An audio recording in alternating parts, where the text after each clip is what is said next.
ત્યાં આગળ આવ્યો દાંતરવાડા તો બિલકુલ સાચું કહું તો ઉકરડા વચ્ચે અમારી સ્કૂલ હતી.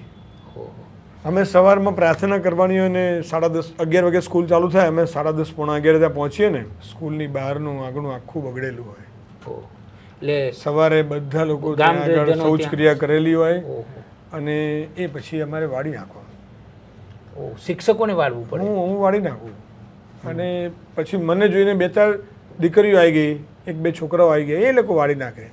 પછી મેં આવું તો ક્યાં સુધી વાળતા રહેશું.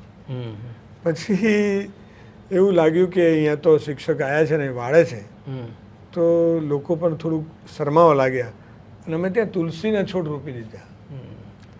તુલસીના છોડ માટે જનરલી આસ્થા હોય કે ભાઈ આ ભગવાને ધરાવાય છે તુલસી પ્રસાદ રૂપે, તો આ પવિત્ર છોડ છે ને ત્યાં આપણે શૌચક્રિયા ન કરીએ. બાળકોને સમજાયા, બાળકોએ એમના મા બાપને કીધું કે અહીં સરસ મજાની પ્રાર્થના થાય છે, ભગવાનનો દીવો કરીને અગરબત્તી કરીને અમે પ્રાર્થના કરીએ છીએ ને આપણે અહીં આગળ આ બધું બંધ કરીએ.